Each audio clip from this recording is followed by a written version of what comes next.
The day the internet died and I unplugged a Monster I still remember the exact moment the world went silent. Not just my screens, not just my Wi-Fi. Everything. 1 second. I was elbow deep in code, managing a high-stakes data migration for a client who paid more per hour than most people make in a week. The next, total stillness. No hum of servers, no ping from the cloud, just the ticking of a wall clock and the sudden, deafening weight of digital silence. My browser displayed that smug little dinosaur, the universal symbol of doom for anyone who depends on the internet to survive. And at that moment, it wasn't just cute, it was catastrophic. Because, while that gray reptile lounged in pixelated apathy, a multinational company was hemorrhaging $50,000 a minute. Tried everything. Pings, router, resets, curses, whispered to the void. Nothing. My connection wasn't slow, was gone. And not just mine. My wife texted, "Internet out, for you too." My neighbor, bro, is Comcast down again. Then, I opened our neighborhood Facebook group, and chaos erupted. Smart fridges, ordering 50 gallons of milk. Toddlers, screaming because Cocomelon vanished. And right in the middle of it all, a serene post from the HOA president, Margaret Lane, a flawless photo of her roses, accompanied by a reminder that we should keep complaints off the group. That's when it clicked, because Margaret had been obsessed with those fiber optic markers staked near her prized rose garden, called them eyesores, complained endlessly to the utility company, and now the entire subdivision, including the local police station, was offline. I stepped outside into a silence so eerie, it felt apocalyptic. No leaf blowers, no barking dogs, just neighbors, standing in driveways, phones raised like antennas to some lost satellite. I followed the utility flags to the edge of Margaret's yard, and there it was. A clean, deliberate slash through the main fiber trunk. Not a dig, not an accident.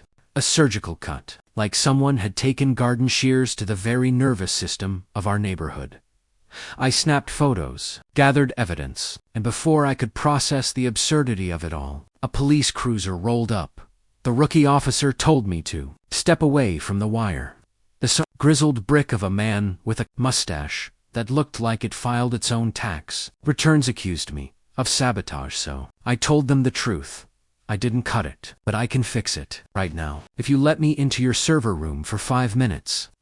What followed was equal parts heist, hack, and heroism. I rerouted the police station through a secret federal emergency network. Think Internet for Doomsday, using a dusty backup port labeled CogLink DHS, a hardware key I hadn't touched in years, and a passphrase so ridiculous it probably included my childhood.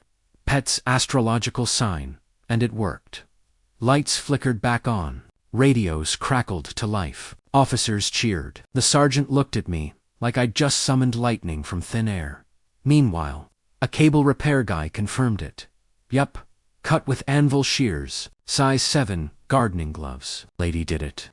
We marched to Margaret's door. She answered, with a watering can and a smile, still convinced she'd done nothing but uphold neighborhood standards, until the sergeant read her rights under U.S. Code Title 18, Section 1360, to willful destruction of critical infrastructure. Her face went pale. Her watering can hit the ground, and the HOA queen, who once fined me for having a charcoal gray trash can instead of onyx, was led away in handcuffs. By morning, crews were splicing glass fibers under microscopes. My server Lucy hummed contentedly, her lights blinking green like a heartbeat restored, and my wife called to say, "So, you hacked a government network, saved the police, and got the HOA president arrested." In that order. Then, the FBI showed up.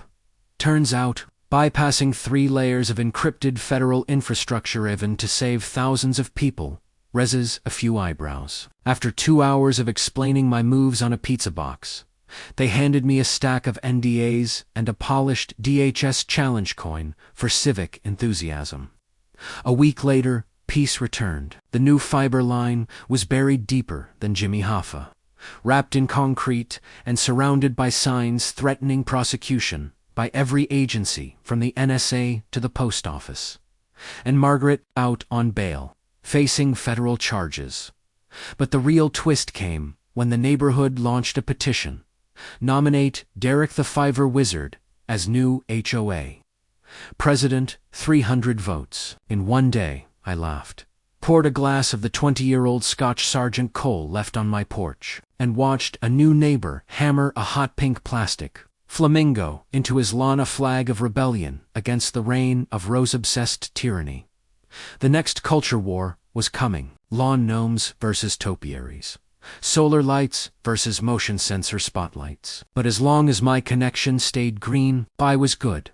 So Dash, what would you have done? Risk it all to fix a broken system, or let the chaos burn? Drop your answer below, because honestly, this story's just getting started.